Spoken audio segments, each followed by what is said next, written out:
I, 29M, never thought I'd be in this situation, but here I am. My ex-girlfriend Amy, 28F, recently asked me to be a groomsman at her upcoming wedding to her high school sweetheart, Tom, 29M. Let me give you some background on our complicated history. Amy and I met 4 years ago through mutual friends at a local pub called the Rusty Nail. It was a Friday night, and our friend group had gathered for our weekly trivia night. Amy was new to the area, having just moved for a job at a marketing firm.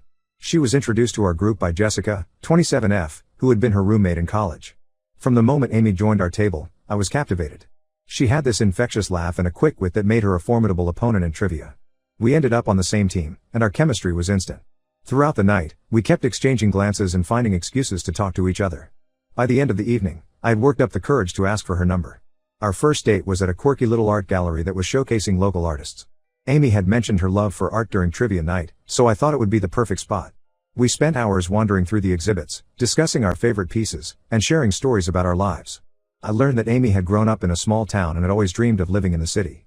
She told me about her passion for graphic design and how she hoped to start her own agency someday. As we left the gallery, it started to rain. We made a mad dash to a nearby cafe, laughing as we got soaked. Over hot chocolates, we continued talking until the staff started stacking chairs around us. It was one of those magical first dates you read about in books. Things progressed quickly from there. We had so much in common, a love for indie music, a shared obsession with true crime podcasts, and a mutual goal of visiting all the national parks. Within a few months, we were practically inseparable. Our friends joked that we were joined at the hip. At the 1-year mark, we decided to move in together. We found a cozy apartment with a small balcony where Amy could keep her collection of succulents. I remember spending an entire weekend assembling IKEA furniture and arguing over where to hang artwork. But even in those moments of frustration, I couldn't help but feel lucky to be building a life with her. As we settled into domestic life, we started talking more seriously about our future. Amy would often drop hints about marriage, pointing out engagement rings in shop windows or tagging me in social media posts about unique proposal ideas. I knew I wanted to marry her, but I wanted the proposal to be perfect. I spent months planning the perfect moment. I decided on a romantic weekend getaway to Sunset Beach, where we had our first vacation together. I remember how nervous I was, trying to hide the ring box in my luggage and worrying that she'd find it. I had it all planned out, a sunset walk on the beach, followed by a candlelit dinner at the same restaurant where we had celebrated our 6-month anniversary during that first trip. The night before we were set to leave, Amy asked if we could talk. My heart raced, thinking maybe she had found out about the surprise. But as soon as I saw her face, I knew something was wrong.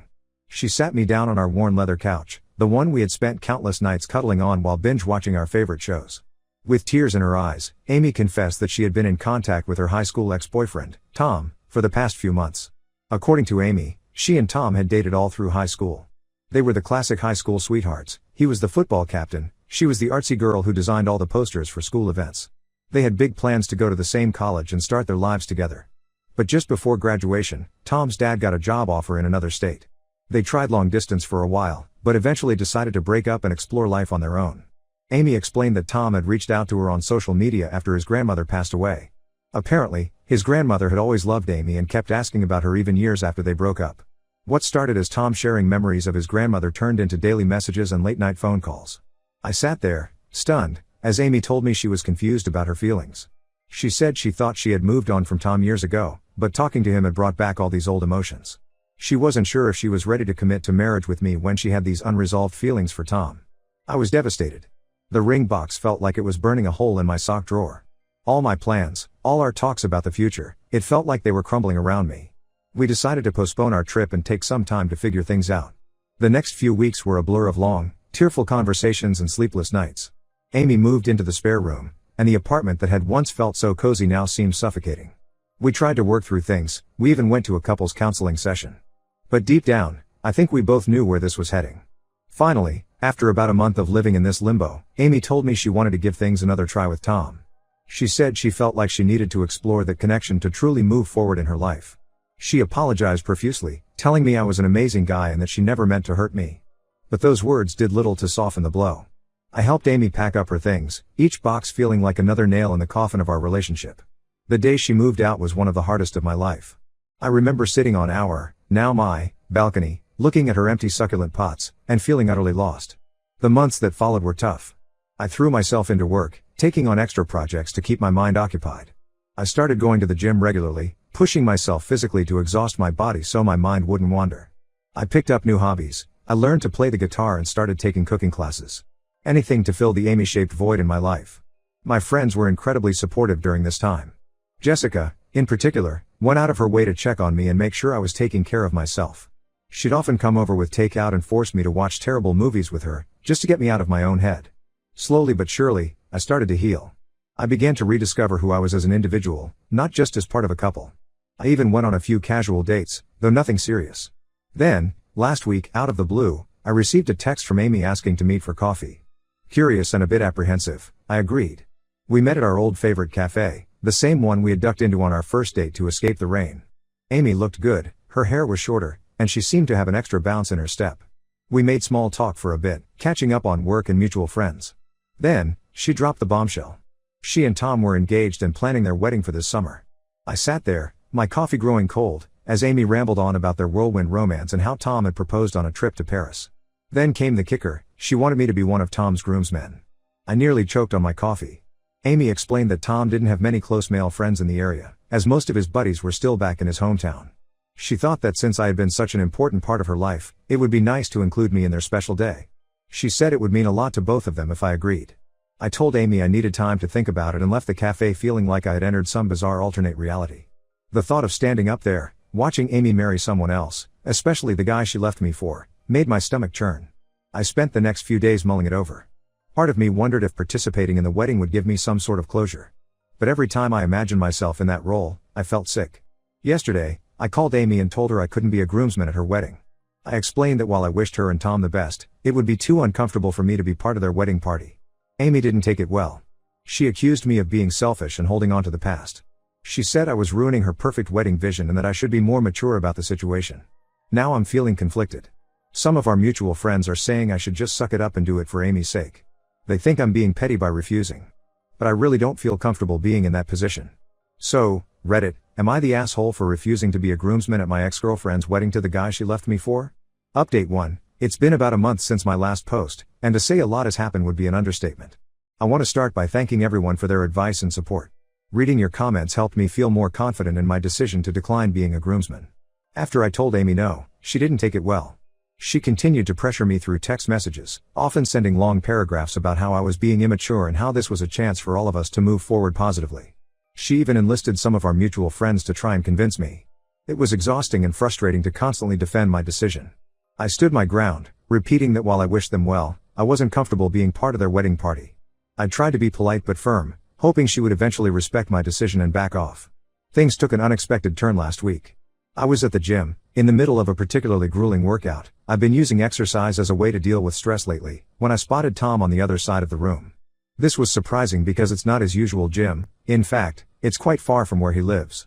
I was tempted to just put my headphones back in and ignore him, but he caught my eye and started walking over.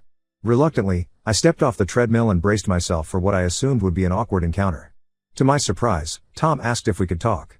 We headed to the juice bar attached to the gym, and that's when things got really interesting. Tom opened up about the whole situation. He told me he had no idea Amy had asked me to be a groomsman until after I had already refused. He was shocked when she told him about it and my refusal.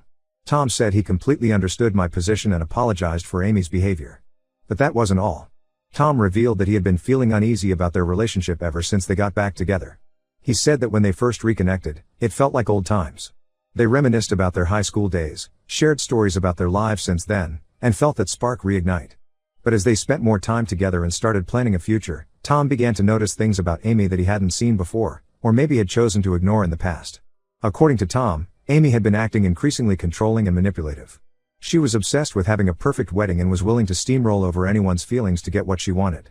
Tom said he was starting to see sides of Amy he hadn't noticed before, and it was making him question their engagement. He shared a few examples that made me realize how much Amy had changed, or perhaps how much I hadn't seen during our relationship. Tom mentioned how Amy had thrown a fit when his sister announced her pregnancy, afraid it would steal attention from the wedding. He talked about how Amy had been pressuring him to cut ties with female friends she felt threatened by, even though these were long-time platonic friendships. As Tom spoke, I found myself sharing some of my own experiences with Amy. I told him about how she had often made me feel guilty for spending time with my friends or pursuing hobbies that didn't include her. I shared how she would sometimes give me the silent treatment for days if I disagreed with her about something, no matter how minor. It was surreal to be bonding with the guy I once considered my rival, but it felt good to clear the air between us. We ended up talking for over an hour, sharing our experiences and realizing that perhaps Amy wasn't the person either of us had thought she was. A few days after my conversation with Tom, I received a call from our mutual friend, Jessica. She told me that Tom had called off the engagement. Apparently, he and Amy had a huge fight about the wedding planning. Amy wanted to invite an ex-boyfriend of hers, not me, another one, to the wedding, insisting he was just a friend now. When Tom expressed discomfort with this, Amy accused him of being insecure and not trusting her. This led to a bigger argument where a lot of issues came to light, and Tom finally realized he couldn't go through with the marriage. Jessica said Amy was devastated and blaming everyone else for the failed engagement, including me. Apparently, Amy was telling anyone who would listen that if I had agreed to be a groomsman, none of this would have happened. She was painting me as the villain who poisoned Tom against her. I felt a mix of emotions hearing this news. Part of me felt vindicated that I hadn't given in to Amy's demands, but I also felt sorry for both Amy and Tom. It's clear that there were deeper issues in their relationship that needed to be addressed. Since then, I've received a barrage of angry messages from Amy. She's accused me of poisoning Tom against her, of being jealous of their happiness, and of ruining her life. It's been overwhelming and hurtful, even though I know her accusations aren't true. I've decided to block her number and social media accounts for my own peace of mind. Some of our mutual friends have taken sides, with a few saying I should have just been a groomsman to keep the peace, while others are supporting my decision and distancing themselves from Amy due to her behavior. Through all of this, I've realized that I made the right choice in prioritizing my own feelings and boundaries. It's been a difficult and dramatic month, but I feel like I've grown from this experience. I'm focusing on myself and my own happiness, and I'm grateful for the support I've received from many of you. I'm not sure what the future holds, but I'm trying to stay positive and move forward. This whole situation has taught me a lot about standing up for myself and the importance of surrounding myself with people who respect my boundaries. It's been a tough journey, but I'm hopeful that better things are on the horizon. Update 2. It's been 6 months since my last update, and I wanted to share some developments in this ongoing saga. Life has a funny way of throwing curveballs when you least expect them. After Tom called off the engagement, things were quiet for a while. I had blocked Amy on all platforms and was focusing on my own life. I threw myself into a new project at work. We're developing a revolutionary app that could potentially change our entire industry. It's been challenging but incredibly rewarding. Outside of work, I joined a local sports league. I've always been into basketball, but never had the time to play regularly when I was with Amy. Now, I'm part of a team that plays twice a week. It's been great for my physical and mental health, plus I've made some new friends. I've also been on a few casual dates. Nothing serious yet, but it's been nice to put myself out there again. I'm taking things slow and really enjoying the process of getting to know new people without the pressure of jumping into a serious relationship. About 2 months ago, I received a letter in the mail from Amy. At first, I was tempted to throw it away without reading it, but curiosity got the better of me. In the letter, Amy apologized for her behavior and acknowledged that she had been selfish and manipulative. She explained that after Tom left her, she went through a period of self-reflection and realized how poorly she had treated both Tom and me. Amy wrote that she had started seeing a life coach to work on her personal issues and was making progress in understanding her destructive patterns. She didn't ask for forgiveness or try to rekindle any kind of relationship. Instead, she simply wanted to take responsibility for her actions and let me know that she was working on becoming a better person. I appreciated the letter but decided not to respond. I felt it was best to maintain the distance between us. It was good to know that Amy was working on herself, but I didn't feel the need to be part of that journey. Ironically, about a week after receiving Amy's letter, I bumped into Tom at a local coffee shop. I was there working on my laptop when he walked in. We caught each other's eye, and after a moment of hesitation, he came over to my table.